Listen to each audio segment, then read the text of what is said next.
You know, the start of the year, it marked an important update to state law when it comes to animal cruelty. 2025's House Bill 255, aggravated animal cruelty. It's referred to as Dexter's Law. And this law works to crack down on aggravated animal cruelty by creating an online statewide animal abuser database. The goal is for that database to help adoption centers screen potential adopters and help keep our precious animals from going into abusive homes. And law enforcement also required to post the names of convicted animal abusers. Now, in addition to Dexter's Law, there was also Trooper's Law, Senate Bill 150, abandoning restrained dogs during natural disasters. And y'all might remember the inspiration for this law. It's really hard to unsee, and it's hard to not think about. A dog was discovered tied to a fence along I-75 by a Florida Highway Patrol officer. This was during 2024's Hurricane Milton. The officer rescued the dog, who was, yes, renamed Dear Trooper. The owner found and charged with felony aggravated cruelty to animals. Both bills passed unanimously by the legislature and then signed into law by Governor Ron DeSantis at the end of last May. So here to talk about this legislation, we have State Representative Linda Cheney. Rep is from District 61 in St. Petersburg. Rep, welcome back to In Focus. We appreciate this. And we, of course. So we also have from Humane World for Animals, formerly known as the Humane Society, we have Kate McFall. And Kate is you're the Florida State Director of Humane World for Animals. And welcome. Yes, welcome to the Thanks show. So much for having us. And of course, and we also have joining us virtually, we have from South Florida, State Representative Meg Weinberger, District 94 in West Palm Beach. Rep, welcome to the show. And ladies, I wish we didn't have to talk about this, but we do. And, Rep Cheney, if I could start with you, what I read at the top, just spelling out these new laws, it's not only disgusting that animal cruelty is a thing, but it's also this depressing reflection that what a chunk of our society is capable of doing. So I could rant forever on this. So just tell me about your connection and your inspiration to sponsoring this. Well, this was named Dexter's Law, and I have to show you, we have to remember, this is Dexter. This is the dog that was adopted from the Pinellas County shelter and then very quickly thereafter beheaded and dumped in Fort DeSoto Park by this guy, Domingo Rodriguez. And he's been convicted of aggravated animal abuse. Unfortunately, he's out on bond and he's appealing his case. The reason I picked this up is Fort DeSoto Park is my district. I love animals. I adopt animals. I work with the shelters and with volunteers. And to do that to an animal is, I don't even have words for it. And Mr. Rodriguez was heard saying in court the reason he wants his sentence reduced is because it was only a dog. And so that kind of mentality is, in my opinion, a serious danger to the community. Anybody who would think you can cut the head off of an animal and just throw them in the bushes afterwards is a dangerous person. I would not want my children near them. I would not want to live next to him. I would not want my grandmother next to him. I think that's a dangerous person, and anyone who abuses an animal is 5 times more likely to harm a person. So it is a public safety issue. We need our state attorneys to embrace this and to prosecute to the fullest extent of the law and to not just be slapping these people on the wrist and letting them go, and it's happening. And so now with Dexter's Law, we can plaster the names of these people for all of the public to see, and it can be attached with them forever. And just looking, by the way, y'all, this is Pace. So Kate brought in sweet dear Pace is how old? 13. 13 Right, years yep. old. Such a calm guest, which is really, really beautiful to have here in studio, which is amazing. Pace, keep doing your thing, my He boy. can't Keep hear doing very your well, thing. so that helps. That's all right. He's like, what are you talking, lady? So, Kate, obviously, this has been the mission of Humane World for animals for years, decades even. So, talk about the progress of this being a step ahead, and also what other steps that you see could be happening or should be happening now that this is in place. I mean, this is a great step. It highlights, the importance of knowing who these criminals are. They are criminals, violent criminals. This is violence, harming an animal, Yeah. but also protecting the future animals that may come down the path for that person and the children and all the things that Rep. Cheney just mentioned. But it's a big step because it also raises awareness. And honestly, Troopers Law, I had that same bill 4 years prior, and it wasn't that exciting. But I mean, it got a little traction, but not much. But then after lawmakers and the public saw Trooper's face, this real dog stuck in the rising floodwaters, I mean, it was traumatic just to watch it. So everybody got on board because they do care. And our legislature has been great on with leaders like Cheney and Weinberger. I mean, obviously, in supporting basic common sense measures to protect our pets, protect animals. Yeah. And so, Representative Weinberger, let's bring you in. You were, of course, the co-sponsor of Dexter's Law. So talk to me about, why this was so important, for you to be attached to this legislation. I feel like this is common sense, and it's far more than just animals, which of course are near and dear to my heart and everybody I think sitting in this room. But these are not good people. These are people that are doing far worse in society, in our community, and we don't want them in our community. And if you have the wherewithal to adopt an animal and have that whole thought process and then decapitate the animal and think that it's okay, there's a problem. That's an issue, and we have to fix this. And we do need to make examples of these people, in my opinion. Yes, and to you, Representative Cheney, then, since this law has taken effect, what have your constituents been saying? What conversations are you having? Since the effect. It is the most responses on social media I've had in the 4 years I've been in the legislature. Wow. So people care deeply about animal protection and animal abuse, as does our governor. And I've talked to, since we've got the database in this bill as well, it started as just the increased punishment. So you abuse a dog and an animal, and because of Dexter's Law, you will go to jail. And depending on the level of the crime and your history, you could go to prison. Now the database is been applauded by our local shelter, by our rescues, by volunteers. Everybody loves the idea of the database.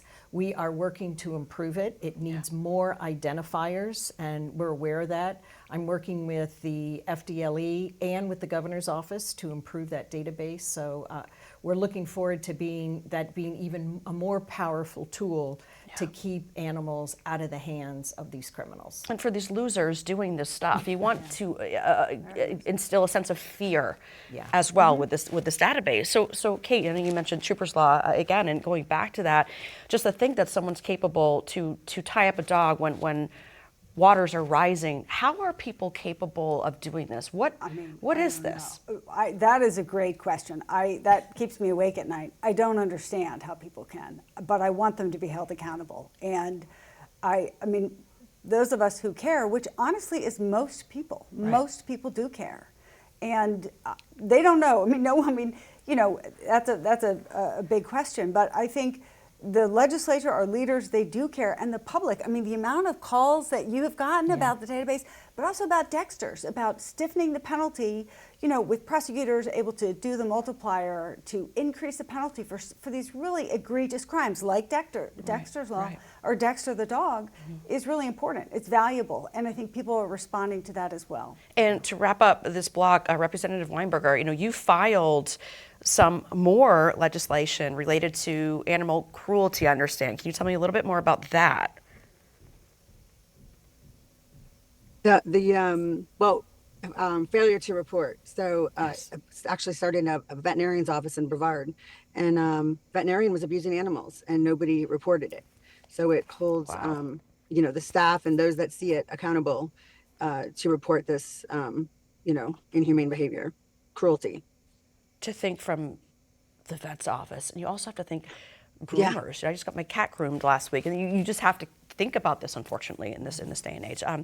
So, Kate, some of the reading that I'd done before the show, animal cruelty, as we briefly touched upon, it can be a potential sign for abuse on people. What data do you have on that? What insight can you provide? There's so much data on that. I'm so glad you brought that up. The link, I mean, it's a well-known connection. People who abuse animals are far more likely to then go and abuse humans, vulnerable humans. And that brings me, a few years ago we passed the sexual abuse of animals, making it a felony, and the big talking point there was that that's the number one predictor for the sexual abuse of children. That link is very strong too. Not a fun topic to talk about, but to your point, they are linked, and people who harm animals are far more likely to harm children or other human beings, which both are important. You don't have to pick one or the other. We want to protect animals and people. And I was reading as well that the harm or threat to harm an animal is to also gain control over the person, whether it's a domestic situations. That's a whole other realm of stuff. So Rep. Cheney, with both of these bills, am I right in reading that there are harsher penalties for successive instances of abuse? And if so, do you think that perhaps that is an effective deterrent? Well, I would like to think that knowing you're going to jail, or depending on your background and what other crimes you may have committed, particularly violent crimes, you could very easily end up in prison. And because people love animals so much, I would think that would be a very unpleasant experience for you, either to be in jail or in prison as an animal abuser. And Dexter's law puts a 1.25 multiplier in place. So however you score, depending on your crime, then they multiply it by 1.25, which is why you end up in jail, where previously you did not. And depending on the extent of your crime and your history, that multiplier could actually kick you up to prison time. Wow. Right.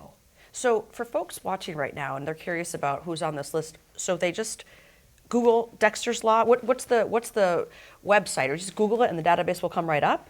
It's in the FDLE, on the FDLE website. On the FDLE site, okay. And currently, it's pretty wide open. It's just by the person's first and last name. Okay. Where we're heading with that is to put more identifiers, to put the county, maybe a middle name. Ideally, it would be the entire arrest record, so you'd have a photo. So that's where we're heading. What we have found out is each district has different kinds of databases collecting the information in different ways. So pulling it all together into one is not as easy as maybe just a push of a button. So that's going to take some time. But I am working with FDLE and the governor's office to get something done immediately to make that more usable. To finesse it, make it more usable and more visible and scary for the scary people doing the bad stuff or wanting to do the bad stuff. So Representative Weinberger, overall, is this something that we have to get right at kids from the get-go? Teaching them, the kids, that animal cruelty is just plain wrong. I don't know any other way to put it. No, I agree. I mean, something I've been passionate about for years is picking up foster kids and taking them to the animal shelter, having them volunteer with me there, taking them to adoption events. I think it's so important to learn that empathy as a child, and many people don't learn how to interact with animals as a child. And animals are so, compassionate and have the, unconditional love that many people never really have or feel. So I think it's important to educate. I think humane animal education is very important. And how you have zebras? We have 2 zebras. Yes, they're going to a hunting lodge. Yeah. Wow. Yeah. That's incredible. Alpacas, zebras. Yes. And I heard you say that you had your cat groomed. My husband's allergic, and we have 15 big dogs. who we take 12 with us to Tallahassee when we drive up. Incredible. The Wow, so you're- 8-hour drive. Oof, you are We totally shave them then. invested. They'll have to get shaved. Yeah. Oh yes. Looks like we have worn out pace today with our discussion, but he is so content here, obviously, with a loving mom here. And so, Representative Cheney, in our last few minutes, I'm just curious to know what's next. Is there anything that the legislature might be working on to enhance and expand these laws? Yeah, I've already filed a bill, animal abuse in the presence of a child, to make that, put another multiplier on that. And as we touched on, if you are teaching a child or desensitizing a child to abusing an animal, that's probably going to start the cycle of abuse in the next generation. And people who abuse an animal are 5 times more likely to abuse a person. So you are not only creating and grooming an animal abuser, but you are grooming somebody who could be very easily be violent in our society. So the kids will just become desensitized and numb to not even knowing what's Wrong common with sense, right or wrong. And so, Kate, when working with legislators, how is that going? How do you feel like that connection and communication is in terms of your voice being heard as your boots are on the grounds with what you do with Humane? We cherish our champions like Rep. Cheney, Rep. Weinberger, and a handful of others. There are a real group of animal advocates. And that's the neat thing about animal welfare. It's Republicans and Democrats. It makes no difference when it comes to protecting animals. But we've had a lot of great leadership with leaders like Rep. Cheney and Weinberger. But they're the bigger voice. So we can work on the ground, boots on the ground, and do a lot of the legwork. But we need our leaders to really step up like these amazing leaders have. And that's where it happens. That's really how it works. So when we have this conversation, Kate, next year at this time, Yeah. to give Dexter's Law a full year to nestle in, what do you want to see? What do you hope that we're able to talk about and report next year at this time? Well, I love that question. We have some pretty good laws in Florida, again, thanks to our great leaders, and we have a few more coming. We need, the breakdown is really with enforcement, and not just law enforcement, even the prosecutor. So I hope to see more successful cases being pursued and prosecuted, and some of these criminals being held accountable, not getting a slap on the wrist, doing real prison time. That's what I hope that we have more, and it's really just education, letting our prosecutors know that Dexter's Law passed, and some of these others, this is now on the books, and please use it. And that's part of the work collectively as advocates for animals, to let the enforcers know, and we do law enforcement trainings and all of that, but we hope to see more successful prosecutions and holding these criminals accountable. And I can imagine some kids doing something bad just to get a reaction from their friends, to get attention, maybe to try to fit in with a group. For Rep. Cheney, for folks watching, maybe there's some young kids watching, maybe it's their parents. What do we do to stop it before their thought bubbles even generate? Yeah. I think to surround them in a community that understands how you properly treat and respect an animal, like Rep. Weinberger taking children to a shelter and showing them what is happening there, and that these are creatures with souls and hearts and emotions, and provide us with unconditional love and comfort. And if there's a child in an abusive environment seeing animal abuse, they're probably hurting themselves and could use the love, the unconditional love of an animal. So I would like to see more programs like that. And I mean, and just looking at Pace's eyes, it's just, the love and just the innocence is what really just makes me want to clutch my heart when someone can think about doing anything. But I know you are a spoiled man, aren't you, at 13 years And he was old? adopted from Tallahassee Animal Services, the same shelter where our governor adopted 2 dogs, and his family adopted 2 dogs from our shelter. Incredible. 13 years ago, though. It's been a few. Well, we are so honored that you took the time to visit us here in you. studio, and Representative Weinberger as well. Ladies, thanks again. Pace, thank you, honey, and our dear, It's all our about dear Dexter. Dear Dexter. Thanks for watching our YouTube channel. To keep up with important issues impacting our communities and hear more conversations with the people who are shaping the future, subscribe to our channel. You can also download our app or find Spectrum News on your TV for balanced, in-depth political coverage and more.